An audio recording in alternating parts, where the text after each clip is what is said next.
Bayangkan, seorang lelaki yang pernah mengawal pesawat di langit perang, kini mengawal hala tuju politik sebuah negara. Ini bukan film, ini kisah sebenar Muhammad Bagher Ghalibaf. Dilahirkan pada tahun 1961 di Iran, Ghalibaf membesar dalam zaman yang penuh ketegangan dan perubahan besar.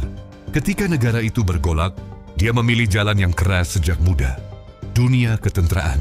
Apabila perang Iran-Irak meletus pada 1980-an, hidupnya berubah sepenuhnya. Dalam usia muda, dia menyertai revolusionary Guard dan mula membina nama sebagai seorang komander yang berani dan berdisiplin. Di medan perang, dia belajar satu perkara penting. Setiap saat boleh menentukan hidup atau mati.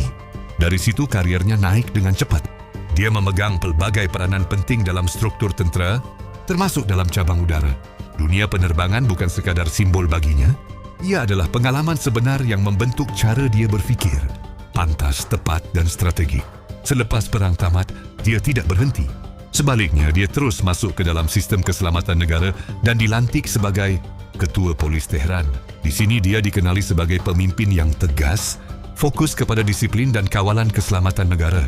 Kemudian, satu lagi perubahan besar berlaku. Dia dilantik sebagai Datuk Bandar Tehran, ibu negara Iran. Dalam jawatan ini, dia mengurus bandar besar dengan jutaan penduduk. Masalah trafik, pembangunan, keselamatan dan infrastruktur, semuanya berada di bawah tanggung jawabnya. Disinilah dia mula dikenali sebagai tokoh pentadbir yang berpengaruh. Namun apa yang ramai tidak tahu, Ghalibaf juga mempunyai latar belakang unik. Dia dikaitkan dengan pengalaman sebagai juru terbang dalam konteks ketenteraan dan penerbangan, sesuatu yang jarang dimiliki oleh ahli politik biasa. Lebih menarik, dia juga memiliki PhD dalam bidang geografi politik. Ini menjadikannya bukan sekadar pemimpin lapangan, tetapi juga seorang yang memahami strategi dunia dari sudut akademik. Bagaimana kuasa, sempadan dan geopolitik saling berkait.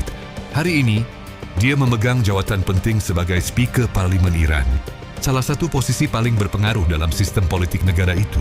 Dari medan perang, ke langit, ke bandar besar, hingga ke pusat kuasa politik, perjalanannya sangat luar biasa. Namun perjalanan itu juga tidak terlepas daripada kontroversi.